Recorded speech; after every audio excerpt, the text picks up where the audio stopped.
This morning, I checked my bank balance online. Negative $450,000. And then I got the text message that made my blood run cold. Thanks for the house and the car, Mom. I just smiled. My dear daughter had no idea whose credit card that really was. My name is Carolyn. I'm 67 years old, and I thought I had seen it all. But nothing prepared me for waking up to discover my own daughter had stolen nearly $500,000 from me while I slept. Diana, or Jessica, as I named her, was always special to me. I adopted her when she was 3 years old, after her biological parents died in a car accident. I gave her everything. My youth, my marriage, my dreams, all for her. When I got home that morning after checking my account at the bank, Jessica was in the living room with her husband, Kevin. Both of them had a smirk on their faces that made me sick to my stomach. A smile of triumph, of superiority, as if they had just won the lottery at my expense. "Mom, I have to tell you something," Jessica said, fiddling with the keys to a brand new car. "Kevin and I bought a house.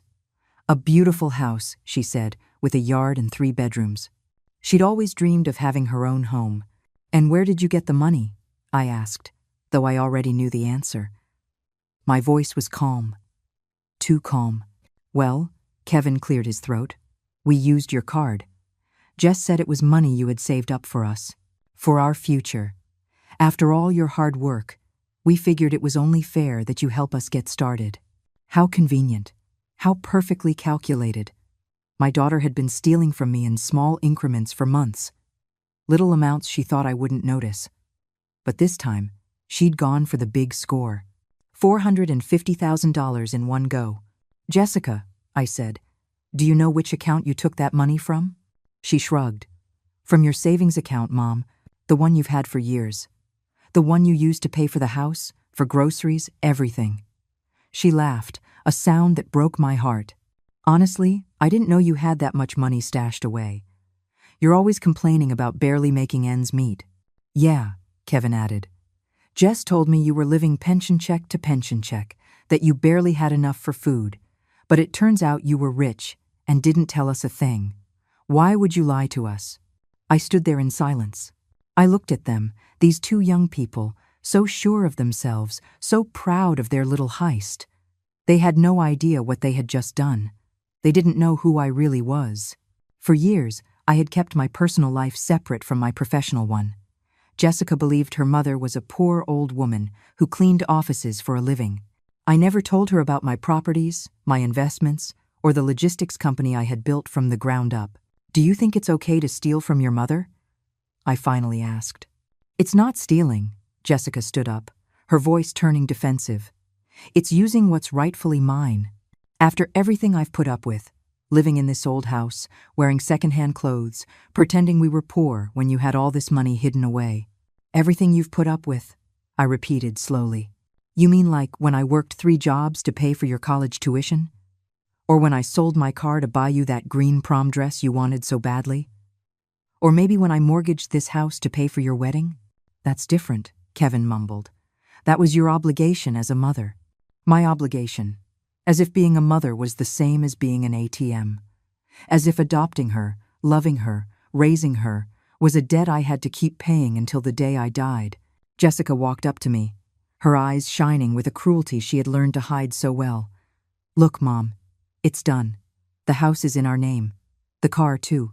You can't turn back time.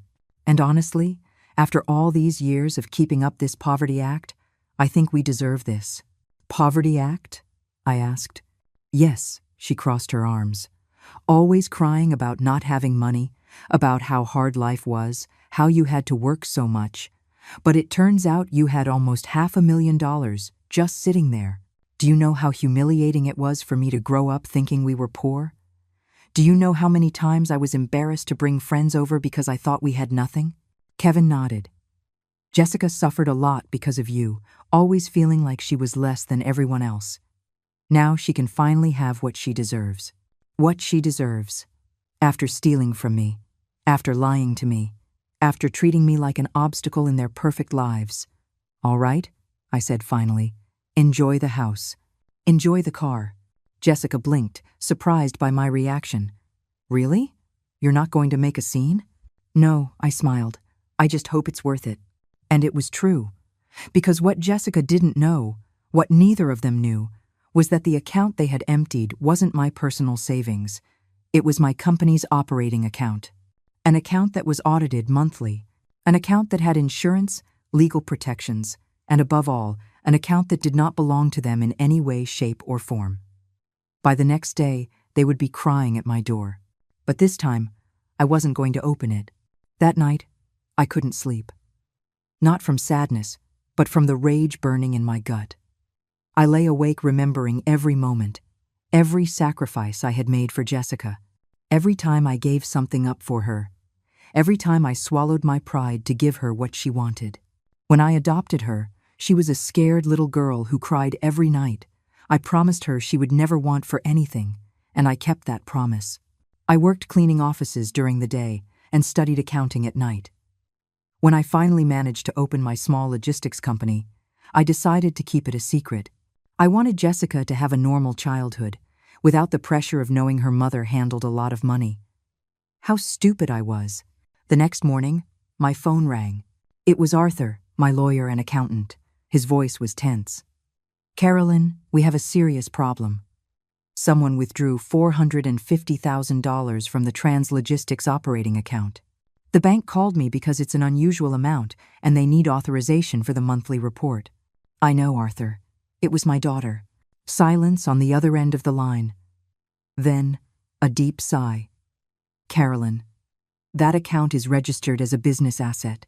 Any unauthorized withdrawal constitutes embezzlement. It's a federal crime." "I know," I replied calmly. "What do you need me to do?" "First, I need you to come to the office to document everything. Second, I have to ask, do you want to proceed legally, or should we try to recover the money privately?" For a moment, I hesitated. She was my daughter, the little girl I had raised, whom I had loved unconditionally for 24 years. But then, I remembered her triumphant smile, her cruel words, the way she had treated me like garbage. "Proceed legally," I said. "Jessica needs to learn that actions have consequences."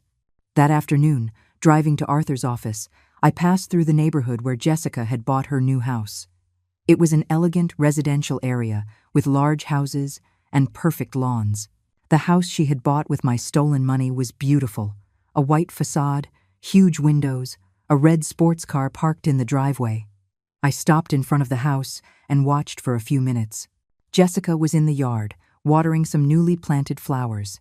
She was wearing a new yellow dress, expensive shoes, and that same look of satisfaction that turned my stomach. Kevin came out of the house with a beer in his hand, hugged her from behind, and they both laughed at something. They looked so happy, so proud of their new life built on my work, my sacrifice, my stolen money. I stepped on the gas and drove away. At Arthur's office, we went over all the documentation. The withdrawals had started 6 months ago. Small amounts at first, $1,000 here, $2,000 there. But in the last few weeks, Jessica had gotten bolder. $5,000, $10,000, $15,000, until the final blow of $450,000. "How did she get access to the account?" Arthur asked. "I gave her a supplementary card years ago, when she started college. It was for emergencies. I never thought she would use it for this. I felt so naive, so stupid.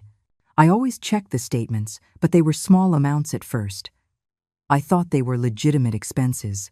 Carolyn, the total stolen over these 6 months comes to $580,000, Arthur said, showing me the papers. Not just the $450,000 from yesterday. She has been stealing from you systematically. $580,000. Almost everything I had in that operating account. Money I needed to pay salaries, suppliers, company expenses. Jessica hadn't just stolen from me.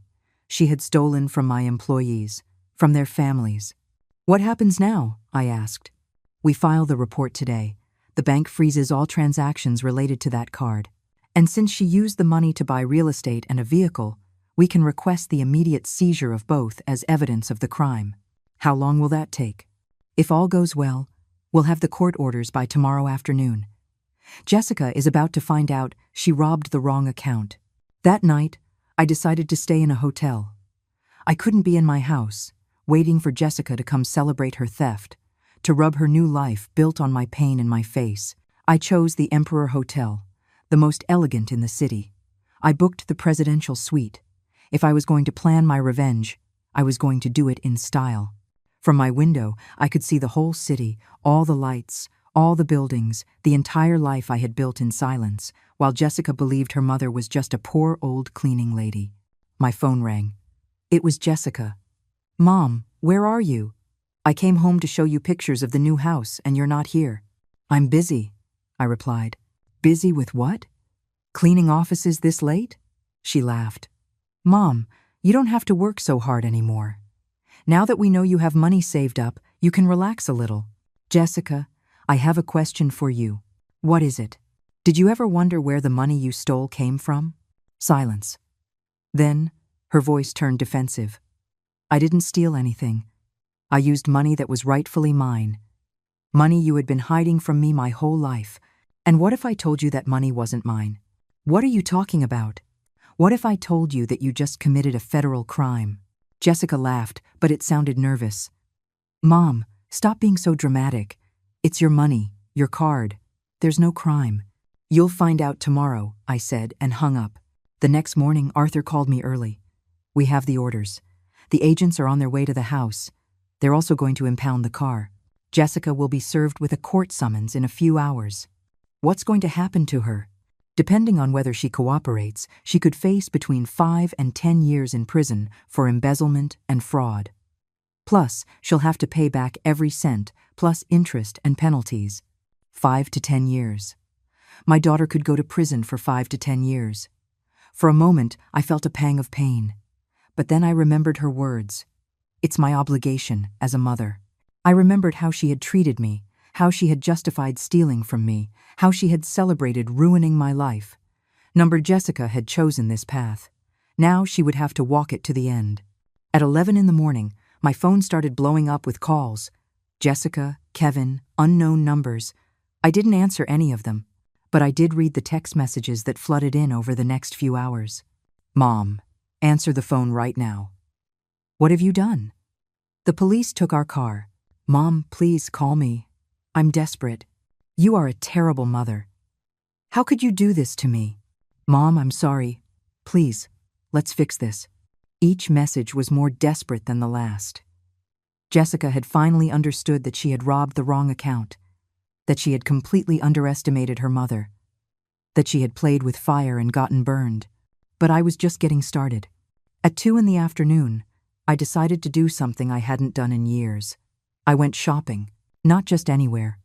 I drove straight to the most exclusive mall in the city, the one where Jessica had always dreamed of shopping but could never afford. Ironic, considering she now knew her poor mother had the means to do so. In the most expensive boutique, I chose an elegant black dress, Italian shoes, and a handbag that cost more than what Jessica earned in 3 months at her receptionist job. When the saleswoman saw my platinum business card, her attitude changed completely. "Ma'am, would you like us to show you our private collection?" she asked with a perfect smile. "Of course," I replied. "After all, I have a reason to celebrate." While I was trying on clothes worth more than the car Jessica had bought with my stolen money, my phone wouldn't stop ringing. I finally turned it off. I needed peace to plan my next move. When I left the mall, transformed and feeling powerful, I decided to drive to the real estate office where Jessica had bought the house. It was a prestigious agency in the financial district, the same place where I had bought 3 commercial properties over the last 5 years. I walked in with my new look and asked to speak with the agent who had handled Jessica's sale. A young, ambitious man named Cody greeted me in his office. "How can I help you, ma'am?" he asked, clearly impressed by my presence. "I understand you sold a house in the Willow Creek subdivision yesterday to a young woman named Jessica Williams." "I'm her mother." Cody smiled. "Ah, yes, a very successful sale. Your daughter and son-in-law are thrilled with their new home. They paid in full, almost $500,000, a very clean transaction." "I can imagine," I said calmly. "Did they mention where they got the money?" "Well, they said it was a family inheritance. Your daughter mentioned you had been saving for years to help them start their life together." Cody seemed proud to have facilitated such a beautiful family story. How interesting, I murmured. And when the bank contacts you to inform you that the money was stolen, what's going to happen to the sale? The color drained from Cody's face. Excuse me? The money they used to buy that house was stolen from a corporate account. Money that did not belong to them. The transaction is going to be voided, and the house will be seized as evidence in a federal crime. Cody started to stammer. But they said. They had all the paperwork. The wire transfer went through without a problem.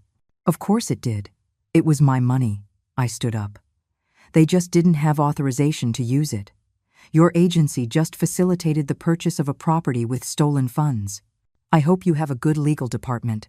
I left the office, leaving Cody completely pale, no doubt already dialing his supervisors to report the impending disaster.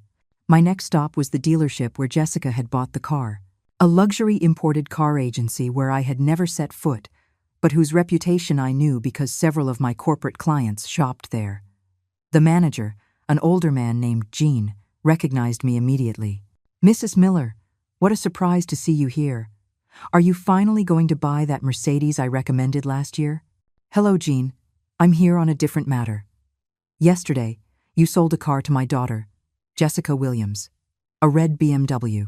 Ah, yes. Lovely young woman. Very excited about her purchase. Paid $65,000 in cash. Said it was a gift from her successful entrepreneur mother. Jean smiled. I'm so glad to hear you finally told your family about your company. I always found it odd that you kept your success a secret. Yes, well, family secrets sometimes come to light in unexpected ways, I said. The problem is, she didn't have authorization to use that money. It was stolen from my business account. Jean's smile vanished instantly. Are you saying? I'm saying your dealership just sold a car with stolen money. The vehicle is going to be impounded today. I hope you've kept all the transaction paperwork because you're going to need it for the investigation. Jean stood up abruptly. Mrs. Miller, we had no idea.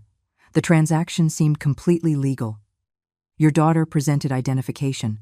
The wire transfer went through without any issues. I know, Jean. You're not at fault, but you will have to cooperate with the authorities to recover the vehicle. As I left the dealership, I saw Gene was already on the phone, probably calling his legal department and the insurance company. Jessica hadn't just ruined her own life. She had created legal problems for everyone who had innocently participated in her shopping spree with stolen money. My phone, which I had turned back on, had 53 missed calls and 26 text messages. Jessica was desperate. The messages had evolved from rage to pleading. Mom, please, pick up the phone. I need to explain what happened. It was a misunderstanding. I didn't know it was a company account. The lawyers say I could go to jail. Mom, help me please. I'll give it all back. Just don't do this to me. I'm your daughter. How can you destroy my life like this? But the last message was different. It was from Kevin.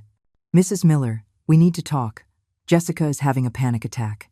The lawyers told us this is very serious. Please, can we handle this as a family? We don't want to go to trial. A panic attack.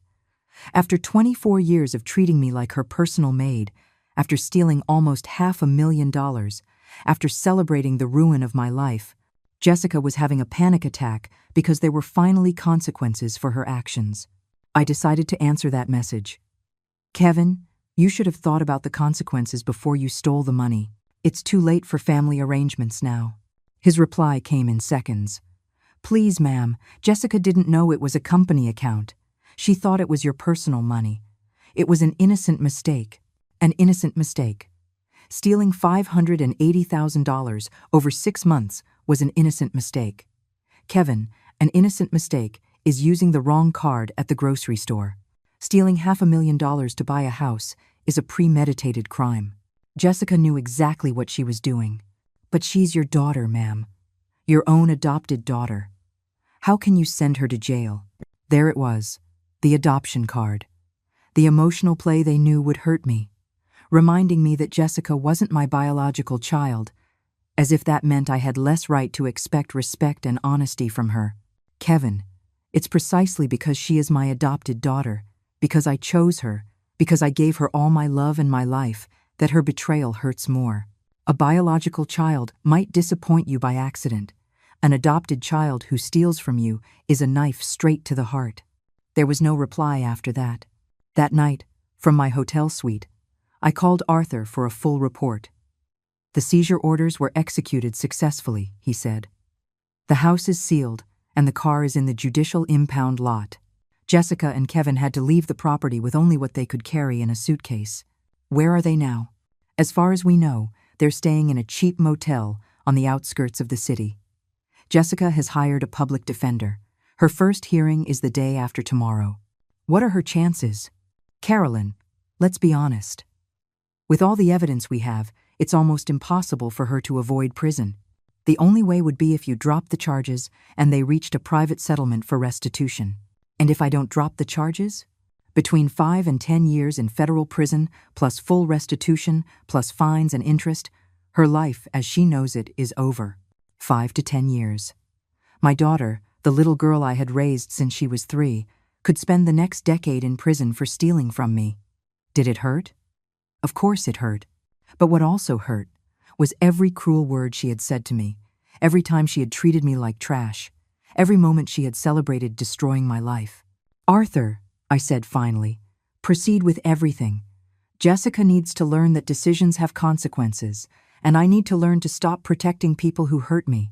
The next day, I received a call I wasn't expecting. It was Susan, my younger sister, who lived in another city and rarely spoke to me.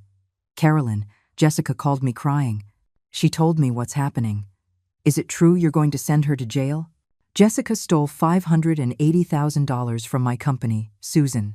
I'm not the one sending her to jail. She's the one who put herself in this situation. But she's your daughter. Susan sounded desperate.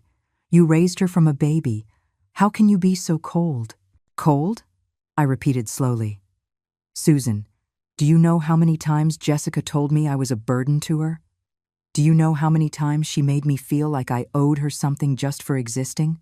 She robbed me, celebrated robbing me, and now that there are consequences, I'm the bad guy. But you can drop the charges, you can forgive her. And then what?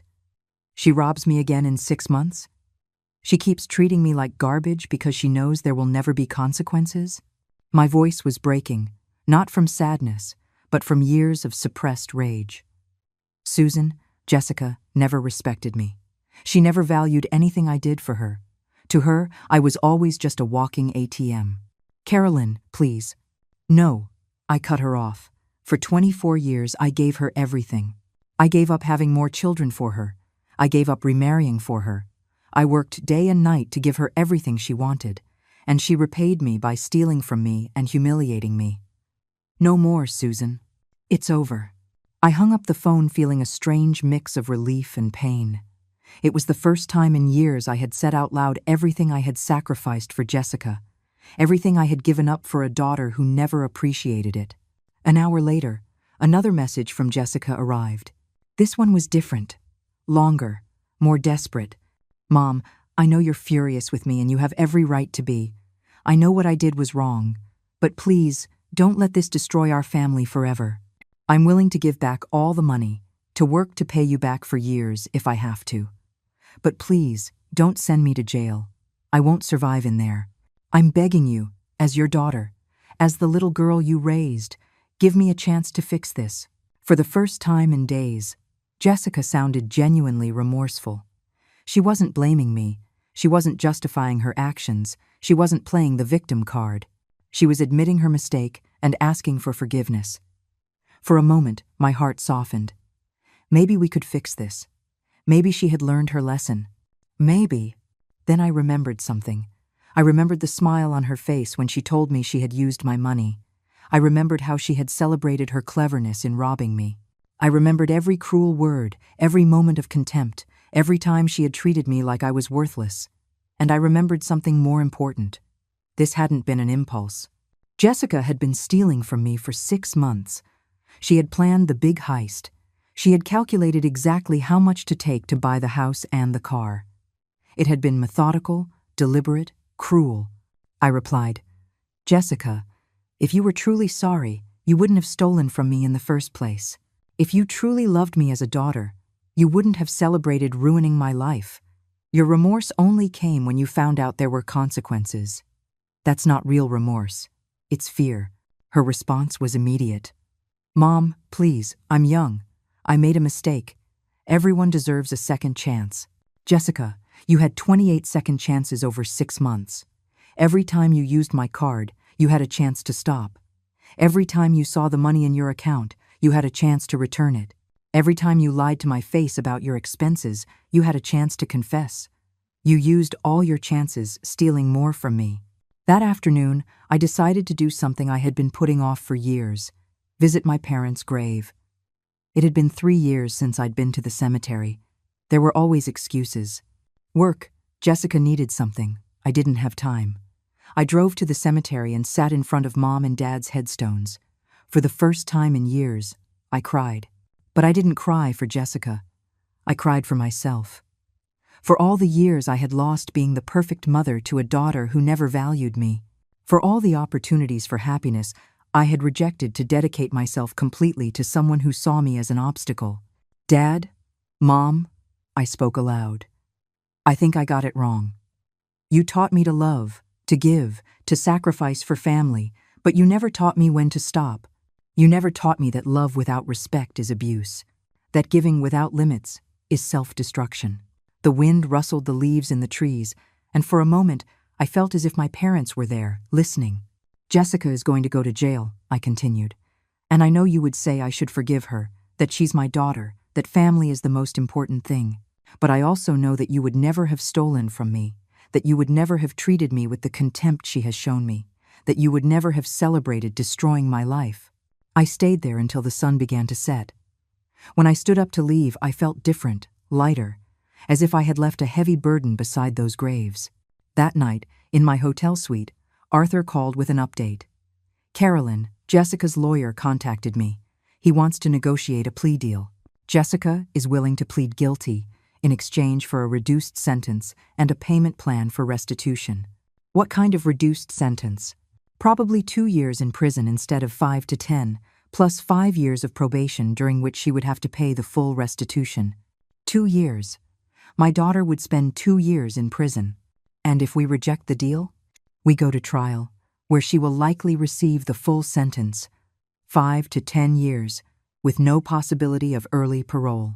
What do you recommend? Legally, the deal is reasonable. It guarantees you full restitution, and Jessica learns a severe lesson but isn't completely destroyed. If we go to trial, there's a small chance a jury might feel sorry for her and reduce the charges, but there's also the chance they'll give her the maximum. How long do I have to decide? Until tomorrow afternoon. That night, I couldn't sleep. Not from guilt or sadness, but because I was making the most important decision of my life. A decision that would define not only Jessica's future, but my own. For years, I had been the mother who forgives everything, who accepts any abuse just to keep the family peace. The mother who sacrifices herself to the point of self-destruction for love. But that love had never been returned. That sacrifice had never been valued. Jessica had taught me that unconditional love, when not reciprocated, becomes permitted abuse. That forgiving without consequences isn't kindness, it's cowardice.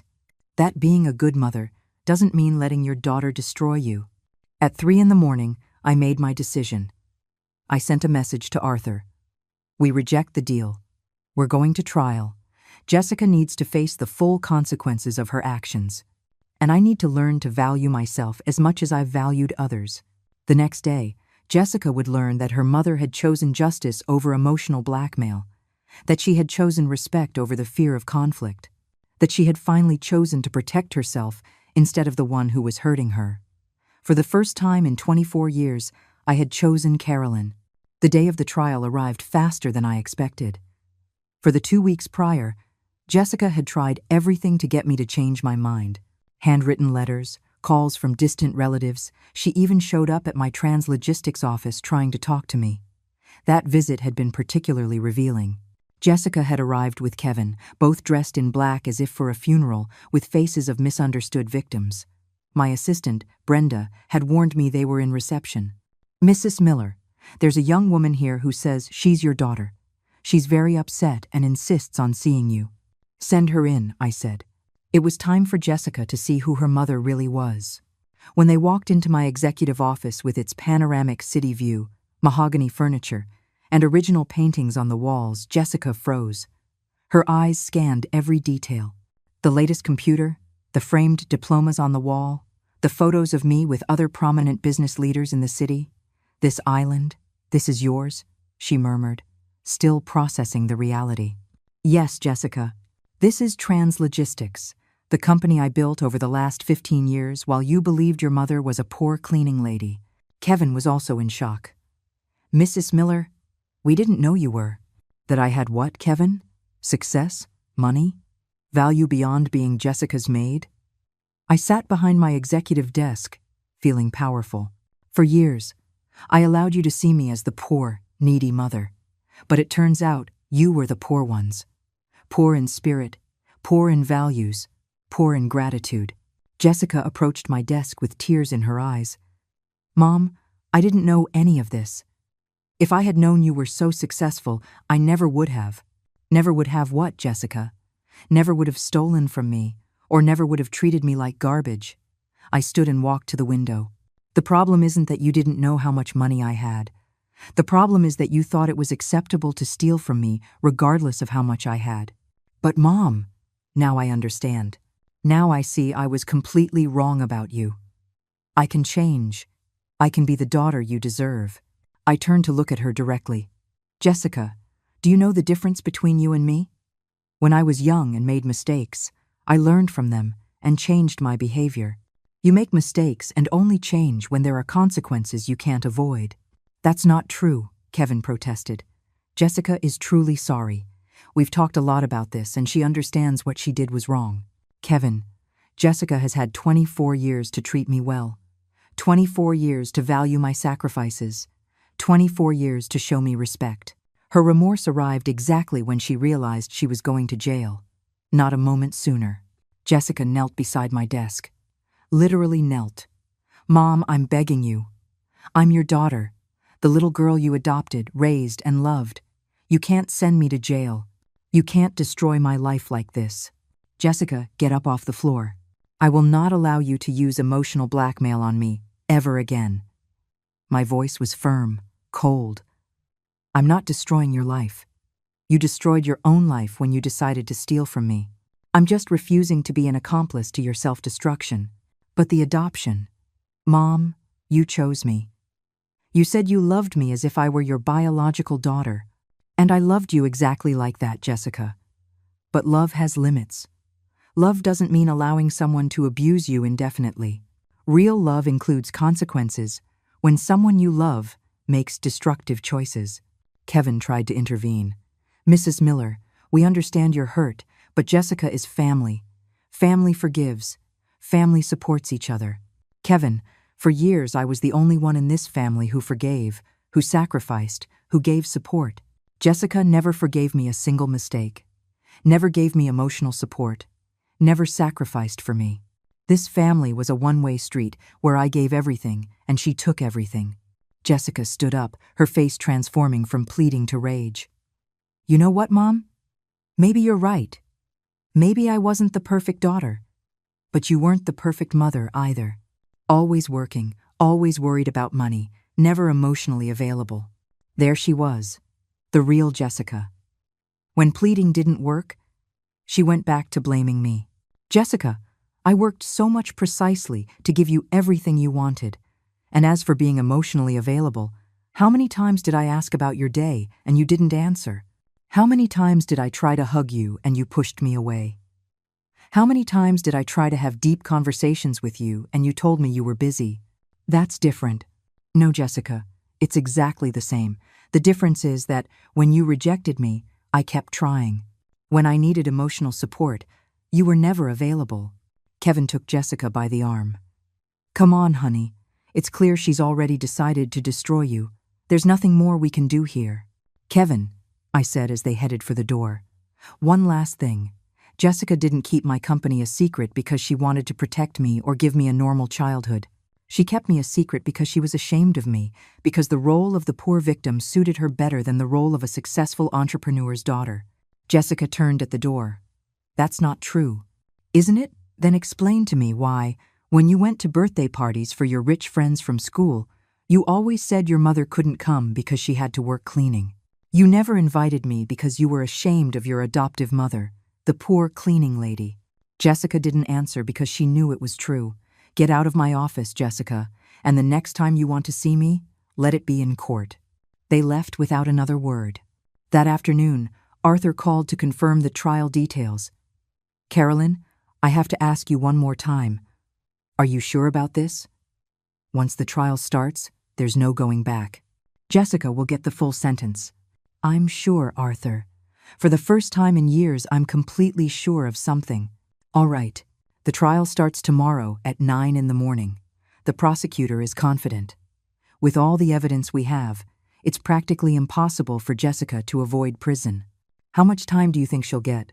Between 5 and 8 years, plus full restitution. Her public defender is young and inexperienced. He doesn't have much to work with. 5 to 8 years. My daughter was going to spend the next 5 to 8 years of her life in prison for stealing from me. That night, I stayed awake thinking about everything that had happened. About the 3-year-old girl I had adopted, scared and vulnerable after losing her parents. About how that girl had grown into a woman who believed she had the right to rob and humiliate me. At what point had I lost my daughter? At what point had Jessica decided her mother was the enemy instead of her ally? Maybe the mistake had been mine from the beginning. Maybe I had been too permissive, too self-sacrificing, too willing to forgive anything. Maybe I had raised a narcissist by never setting clear boundaries. But I also knew it was too late to change the past. I could only change the future. And my future no longer included allowing someone to treat me the way Jessica had, no matter how much I loved them. At 6 in the morning, I got up and prepared for the trial. I chose a conservative black suit, my pearl necklace, and comfortable shoes. It was going to be a long day. When I arrived at the courthouse, there were reporters outside. Apparently, the story of the successful businesswoman sending her adopted daughter to jail for theft had caught the media's attention. Mrs. Miller, how do you feel sending your own daughter to prison? A reporter yelled. I stopped and looked at her directly. I feel like a mother who finally taught her daughter that actions have consequences, something I should have done many years ago. And I walked into the courthouse, ready to finally close this chapter of my life. The courtroom was packed, not just with family and onlookers, but with reporters who had turned my family's pain into public entertainment. Jessica sat at the defense table, dressed in a simple gray suit she had probably borrowed. She looked small, vulnerable, nothing like the arrogant woman who had celebrated robbing me. When our eyes met for the first time in weeks, I saw something in them I hadn't seen before. Real fear.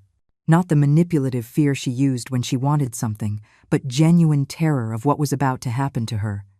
For a second, just a second, my mother's heart softened. Then I remembered her smile when she said, "Thanks for the house and the car, Mom," and my heart hardened again.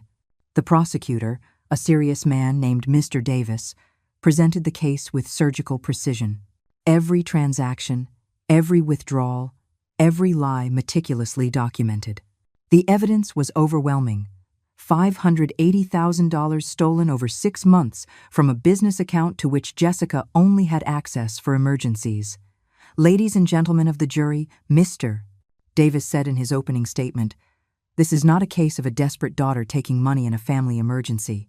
This is the story of a systematic, calculated, and cruel theft by a woman who stole from her own adoptive mother's company, risking not only Mrs. Miller's assets, but the jobs of 20 families who depend on trans-logistics." Jessica lowered her head when Mr. Davis mentioned the employees. It was something she had probably never considered, that her theft affected not just me, but all the people who worked for my company. The public defender, a nervous young man, tried to paint Jessica as a victim of circumstance. He spoke of her childhood as an orphan, of how she had grown up not knowing her mother's true financial status, of how she had misinterpreted the availability of the money. My client, he argued with a trembling voice, grew up believing her mother was a low-income worker struggling to make ends meet. When she discovered money was available, she genuinely thought it was money her mother had been saving for her future. It was a pathetic defense, and everyone in the room knew it. Even if Jessica had believed that, it didn't explain why she had taken the money in secret, why she had lied about the expenses, why she had celebrated deceiving her mother. The first witness was Arthur, my accountant and lawyer. He presented all the financial documentation with the precision of a machine. Every number, every date, every unauthorized transaction. When his testimony was over, it was impossible to deny that Jessica had been systematically stealing for months. The second witness was Brenda, my assistant at Translogistics. She testified about how Jessica had visited the office multiple times over the past few years, always seeing the company's luxuries, but never asking about her mother's business. Miss Williams seemed uncomfortable every time she came to the office, Brenda testified, as if she didn't want to be there. Mrs. Miller always tried to include her in conversations about the company, but Jessica would always change the subject or say she had to leave. Then came the witnesses that hurt me the most, my employees. One by one, they took the stand and spoke about how Jessica's theft had endangered their jobs. When the operating account was nearly empty, testified Rosalia, my human resources manager, we couldn't make payroll on time. We had to take out an emergency loan. Several employees thought the company was going bankrupt and started looking for other jobs. Jessica didn't look up during this entire testimony. She was finally understanding that her innocent mistake had had real consequences for real people. When it was my turn to testify, I approached the stand feeling the weight of 24 years of motherhood on my shoulders. Mr. Davis guided me through my history with Jessica, the adoption, the sacrifices I had made, my decision to keep my business success private to give her a normal childhood. Mrs. Miller, Mr. Davis asked, why did you decide to keep your company a secret? I wanted Jessica to have a childhood without pressure. I didn't want her to feel obligated to follow in my footsteps or for other kids to befriend her just because of her family's money. I wanted her to develop her own identity and her own values. And how did Jessica react when you occasionally mentioned your company? She always changed the subject. She seemed uncomfortable or bored. Eventually, I stopped mentioning it because it was clear she wasn't interested. When did you realize Jessica was stealing money from your business account? The first small withdrawals I attributed to legitimate expenses. Jessica had used the card for emergencies before. But when I saw the $450,000 withdrawal and received her message thanking me for the house and the car, I understood that she had been stealing from me systematically. What was your emotional reaction to this discovery? I took a moment to answer. The courtroom was completely silent. I felt betrayed, more deeply than I thought possible, not just because of the money, but because of the celebration. Jessica showed no guilt or remorse. She was proud to have tricked her poor mother. That night, I understood that for years I had been living with a stranger who saw me as an obstacle to her happiness, not as the mother who had sacrificed everything for her. Did you consider dropping the charges? Yes. For days, I struggled with that decision. Jessica is my adopted daughter. I love her deeply. But I also understood that if there were no consequences this time, there never would be. Jessica needed to learn that stealing is wrong, no matter who you steal from or why you do it. During the cross-examination, the defense attorney tried to paint me as a cold, vengeful mother. Mrs. Miller, isn't it true that you are sending your adopted daughter to prison out of personal revenge? No, I answered calmly. I am allowing the justice system to work. Jessica committed a crime. There are consequences for crimes. My job as a mother is not to protect her from the consequences of her bad decisions, but to teach her to make better ones. But don't you feel any responsibility for Jessica's behavior, for having raised her in a way that led to this? That question hit me hard. It was the question I had been asking myself for weeks. Of course I feel responsibility, I admitted. I believe I was too permissive. I believe I should have set clearer boundaries from a young age. I believe my unconditional love became a license for Jessica to disrespect me without consequences. If I had been a stricter mother, perhaps Jessica would have learned stronger values. And you don't think you should give her one last chance to learn those values without going to prison? She already had that chance. She had it for 6 months while she was stealing small amounts. She had it when she decided to steal $450,000 at once. She had it when she celebrated deceiving me. Chances run out when someone uses them only to hurt you more. When I stepped down from the stand, Jessica was looking at me with tears in her eyes. But they were no longer tears of pleading or manipulation. They were tears of real understanding. She was finally understanding who her mother was and what she had lost. The trial lasted 3 days. In the end, the jury deliberated for only 2 hours. Guilty of first-degree embezzlement. Guilty of fraud. Guilty of unauthorized use of financial instruments. Jessica collapsed in her chair when she heard the verdict. Kevin, who had been in the gallery every day, ran out of the room. The judge scheduled the sentencing for the following week, but we already knew what it would be, between 5 and 8 years in federal prison. As I was leaving the courthouse, Jessica yelled to me from the defense table, "Mom, forgive me. Please, forgive me." I stopped at the door and turned back to her one last time. "I already forgive you, Jessica. But forgiveness doesn't mean avoiding consequences. It means freeing myself from resentment while you learn from your mistakes." And I walked out of the courthouse feeling, for the first time in years, that I had done the right thing as a mother. A week after the verdict, sentencing day arrived. The courtroom was even more crowded than during the trial. The media had turned my story into a viral phenomenon. Videos of my statements circulated on social media with headlines like "Entrepreneur Mom Sends Daughter to Prison for Theft and the Price of Family Ingratitude." Jessica looked gaunt. A week in the county jail, awaiting sentencing, had completely changed her appearance. Her blonde hair was dull, she had deep dark circles under her eyes, and she had lost weight. There was nothing left of the arrogant woman who had celebrated stealing from me. The judge, an older man with a reputation for being stern but fair, reviewed all the documents before speaking. "Miss Williams," he said, addressing Jessica, "this court has carefully reviewed your case. The theft of $580,000 over a period of 6 months shows premeditation, planning, and a systematic escalation in the severity of your actions." Jessica began to tremble visibly. "However," the judge continued, "I have also considered your circumstances. You are a first-time offender. You have shown remorse during the proceedings. And this crime was committed against a family member, which suggests deeper emotional issues rather than purely criminal ones." My heart began to beat faster. Was he going to be more lenient than expected? For the charges of embezzlement and fraud, I sentenced Diana Williams to 6 years in federal prison, with the possibility of parole after 4 years for good behavior. Additionally, you must pay full restitution of $580,000, plus interest and legal costs, which amounts to a total of $720,000. Jessica completely collapsed. Her defense attorney held her up as she sobbed uncontrollably. Furthermore, the judge added, "During your period of parole, Miss Williams will be prohibited from contacting the victim, Mrs. Carolyn Miller, without express judicial authorization. This restraining order will be in effect for 10 years. 10 years without being able to contact me. My daughter couldn't talk to me, visit me, or come near me for a decade. Do you have anything to say before this hearing concludes, Miss Williams?" the judge asked. Jessica managed to stand, leaning on the table. Her voice was barely a whisper, but the microphone picked up every word. "Yes, Your Honor. I want to apologize to my mother in front of everyone. Carolyn adopted me when I was an orphan child and gave me everything. Literally everything.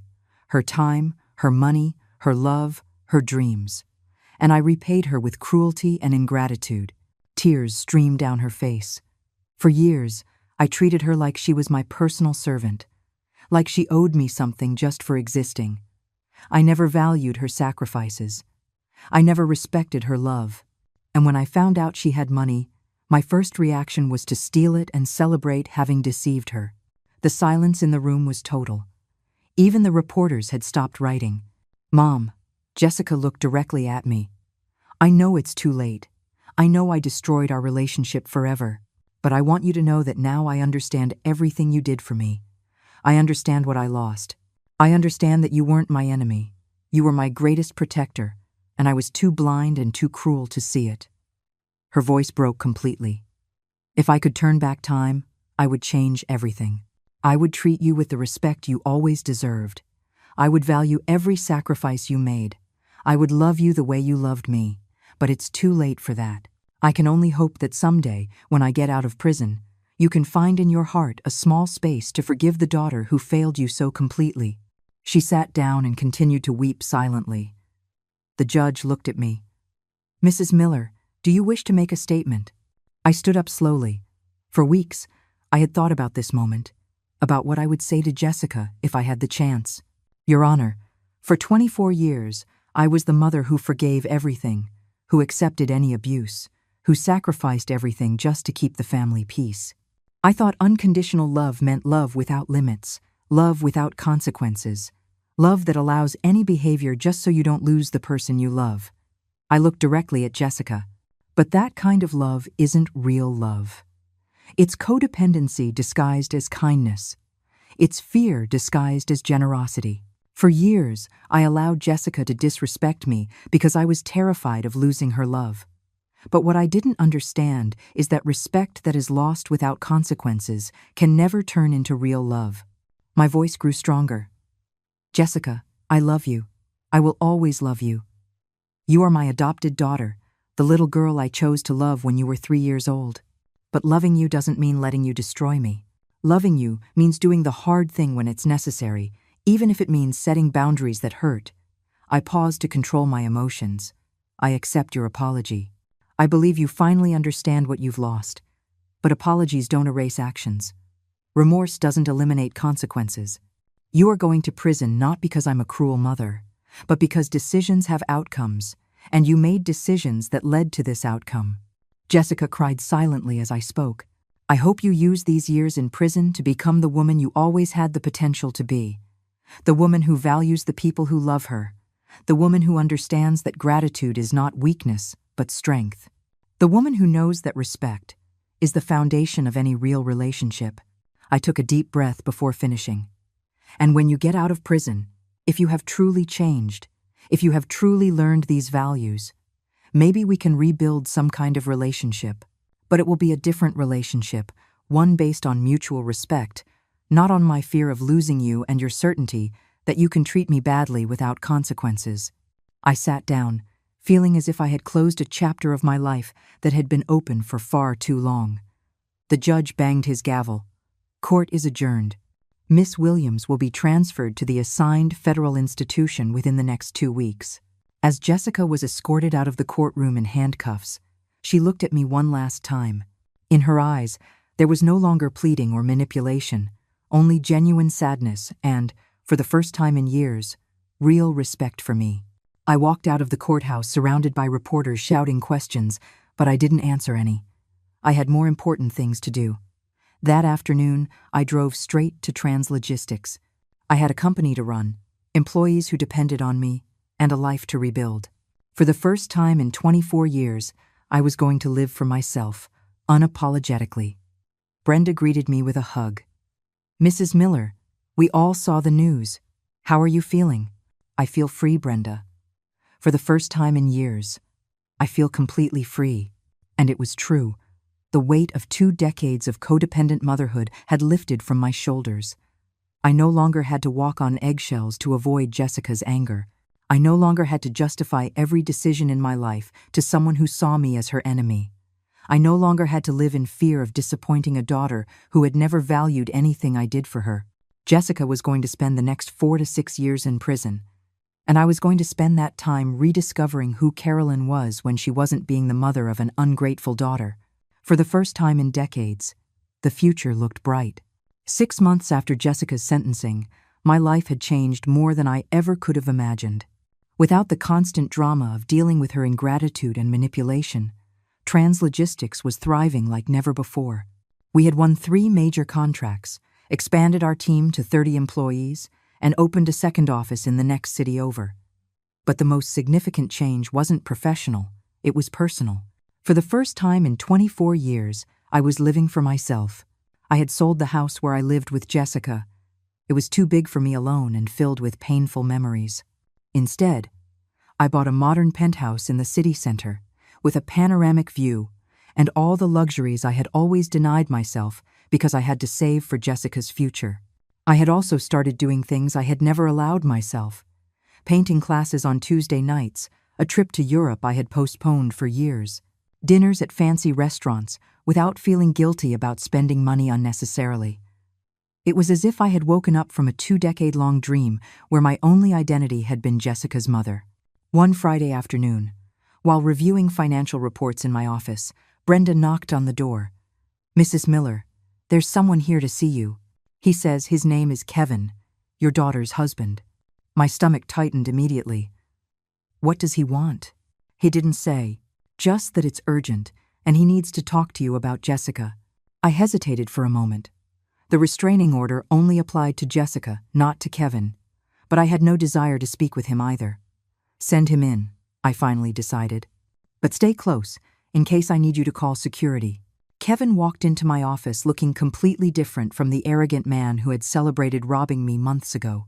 He had lost weight, had dark circles under his eyes, and his clothes looked cheap and worn. The luxuries bought with my stolen money had clearly vanished from his life. "Mrs. Miller, thank you for seeing me," he said with a trembling voice. "What do you want, Kevin? I have a company to run. It's about Jessica. She's not doing well in prison. They've transferred her 3 times because she's having problems with the other inmates. She's losing weight, not sleeping, and the psychologists say she's developing severe depression. And what do you want me to do about it? Visit her, talk to her. You're the only real family she has." I can't help her anymore." "What does that mean?" Kevin lowered his head in shame. "I filed for divorce last week. I can't stay married to someone who's in prison for theft. My family pressured me. My friends turned their backs on me. I lost my job when they found out what happened. My life was completely destroyed by being associated with Jessica." Interesting.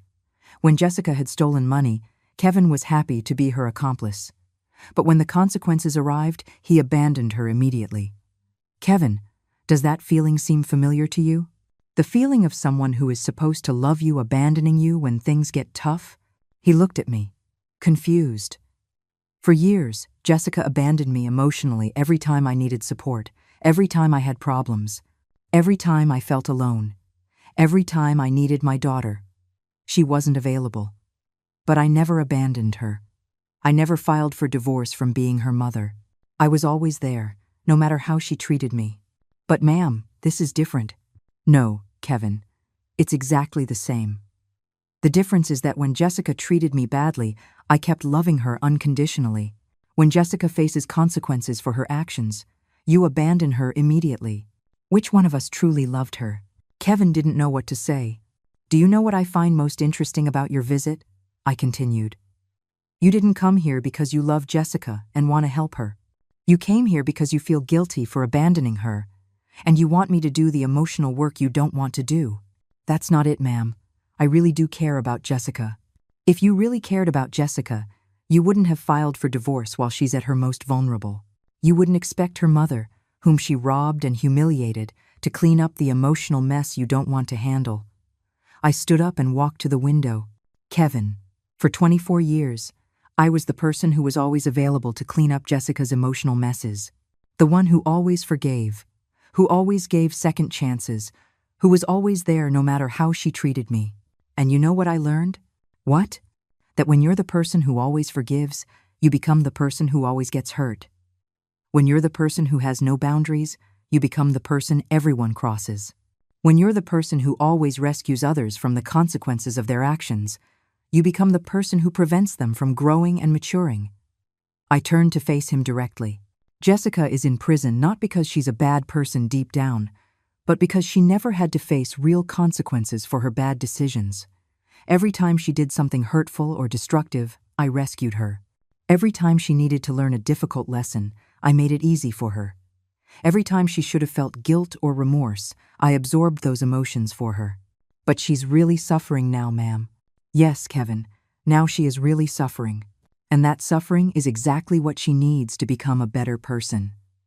If I rescue her now, if I go running to comfort her and make her life easier, I will be taking away her chance to truly grow." Kevin looked desperate. "But she's your daughter, ma'am. Your own adopted daughter. It's precisely because she is my adopted daughter, because I chose to love her when she was 3, that I have a responsibility to make sure she becomes a good person. And sometimes, being a good parent means allowing your child to suffer the consequences of their decisions, even when it breaks your heart to see them suffer." So, you're not going to visit her? You're not going to talk to her? The restraining order prohibits me from contacting Jessica for 10 years. But even if that order didn't exist, I wouldn't visit her. Jessica needs these years to reflect on her actions, to develop real empathy, to learn to value the people who love her. If I show up running to rescue her the first time things get tough, I will have wasted this opportunity for growth. Kevin stood up to leave, clearly frustrated that he hadn't gotten what he wanted. "One last thing, Kevin," I said as he headed for the door. "The next time someone abandons you when things get difficult, you'll remember this moment. And maybe you'll understand a little better what I lived through for 24 years with Jessica." He left without another word. That night, for the first time since the sentencing, I allowed myself to cry for Jessica. I didn't cry out of guilt or regret for my decisions, but out of genuine pain for what we had lost. I cried for the mother-daughter relationship we never had, for the years I wasted trying to earn her love and respect, for the wonderful woman Jessica could have been if she had learned stronger values from a young age. But I also cried with relief. Relief at finally being free from a toxic relationship that had consumed me for decades. Relief at having found the courage to prioritize myself. Relief at having broken the cycle of emotional abuse that had defined my motherhood. When I finished crying, I felt clean, as if I had washed away the last remnants of guilt and codependency left in my system. The next day, I made a decision I had been postponing for months. I legally changed my last name. I was no longer Carolyn Williams, the name I had taken when I adopted Jessica. I was now simply Carolyn Miller, successful entrepreneur, independent woman, a whole person on my own. Jessica had 4 more years of prison ahead of her. 4 years to grow, to reflect, to become the woman she always had the potential to be. And I had the rest of my life to be happy. 4 years after the trial, I received a letter I wasn't expecting. The return address read, Jessica Williams, Federal Correctional Institution. She had been released on parole for good behavior, exactly as the judge had predicted. Over these 4 years, I had built a completely new life. Trans Logistics now had offices in 3 cities and over 50 employees. I had written a book about my experience called Love Without Limits, Why Setting Boundaries is the Greatest Act of Love, which had become a bestseller. I also gave lectures on toxic family relationships and codependency. But the most significant change had been personal. At 71, I had learned to live for myself without apology. I had an active social life, hobbies I was passionate about, and, for the first time in decades, real peace of mind. Jessica's letter was different from anything I had ever received from her. There were no pleas, no manipulation, no excuses. It was a letter from a mature woman who had done serious work on her personal growth. "Dear Mom," it began, "I know the restraining order prohibits me from contacting you directly, but my parole officer helped me get permission to send this letter through official channels. I don't expect a response, or forgiveness, or reconciliation. I just needed you to know what these 4 years have been like for me. The first few months in prison were the hardest of my life, not just because of the physical conditions, but because for the first time, I had no escape. I couldn't blame you. I couldn't distract myself with shopping or parties. I couldn't manipulate anyone into solving my problems.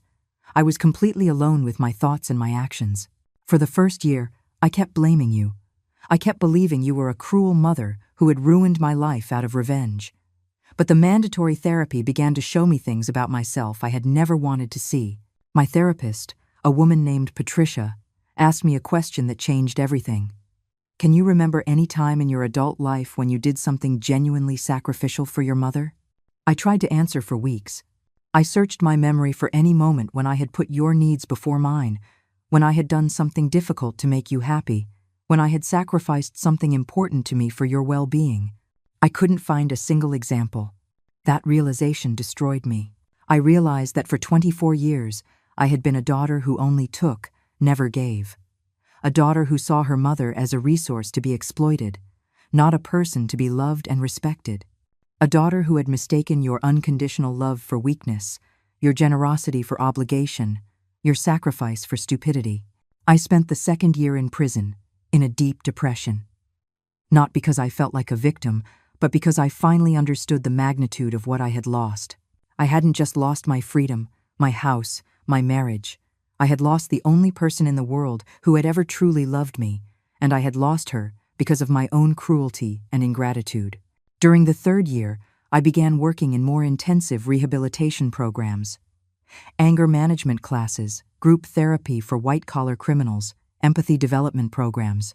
Slowly, I began to understand not only what I had done to you, but the impact my theft had had on your employees, on their families, on the entire community that depended on your company. I met other women who had committed similar crimes. Many had stories of mothers who had rescued them time and again, who had never allowed them to face real consequences. We had all mistaken permissive love for real love. We had all hurt the people who loved us most deeply. The 4th year was different. I started helping in the programs for first-time offenders, sharing my story as a warning. I told them about how the lack of boundaries and consequences had turned me into a person incapable of gratitude, empathy, or personal responsibility. I saw in their eyes the same shock I had felt when I finally understood who I had really been. I also started writing. Not letters to you, because I knew it was forbidden, but a journal where I processed everything I had learned about myself, about our relationship, about the damage I had caused. Writing became my way of making peace with myself and with the woman I had been. Now, I'm out. I live in a halfway house, work in a bakery for minimum wage, and every penny I earn after my basic expenses goes toward the restitution I owe you. By my calculations, it will take me about 15 years to pay you back completely, assuming I can get better jobs eventually. I'm not writing to ask for your forgiveness, because I know I don't deserve it. I'm not writing to ask for a second chance, because I know I used all my chances destroying our relationship. I'm writing so you know that the sacrifice you made by allowing me to face the consequences of my actions was not in vain. I am a different person now, a person who understands that respect is earned with actions, not words. A person who understands that gratitude is the foundation of any healthy relationship. A person who understands that real love includes boundaries, responsibility, and mutual growth. If you ever decided to give me the chance to meet this new version of myself, I would be eternally grateful. But if you decide it's too late, that the damage was too deep, that you need to protect your peace of mind from any possibility of me hurting you again, I will completely understand that, too. What I want you to know, more than anything, is that I now understand what I lost. I didn't lose a mother who controlled or limited me. I lost a mother who loved me so deeply that she sacrificed her own happiness for mine for decades. I lost a mother who worked tirelessly to give me opportunities I never valued. I lost a mother who saw me as her greatest treasure when I saw her as my biggest obstacle. And I want you to know that the woman I have become over these 4 years would have been proud to be your daughter. She would have valued every sacrifice, respected every decision, and loved every day she could have spent with you. I am deeply sorry that I got to know her too late. Whatever your decision about our future, I want you to live the rest of your life knowing that your love was not wasted, that your sacrifices were not in vain, that the lesson you taught me by setting boundaries finally turned me into the woman you always hoped I could be. I love you, Mom, not as the manipulative daughter I used to be, but as the grateful woman I became, thanks to your courage to do the right thing, even when it broke your heart. Your daughter who finally grew up, Jessica. When I finished reading the letter, I cried. But they weren't tears of sadness or regret. They were tears of relief and, surprisingly, of maternal pride. For the first time in 28 years, Jessica had written something that sounded like the daughter I had always hoped to have. A daughter who understood the value of sacrifice, who appreciated the love she was given, who took responsibility for her actions without blaming others. Was it too late for a relationship? Could I trust that this change was real and permanent? Was it worth risking the peace I had found over these 4 years? I didn't know. But for the first time since the day I discovered the theft, I felt that maybe, just maybe, my daughter had come home. I don't regret sending her to prison. I only regret not understanding sooner that kindness should never be practiced at the expense of self-destruction, that real love requires boundaries, and that sometimes, to save someone you love, you first have to save yourself. The story of Jessica and me wasn't over, but for the first time in decades, I had hope that the next chapter would be written by 2 women who respected each other, instead of a desperate mother and an ungrateful daughter. Maybe it's never too late to learn how to love correctly.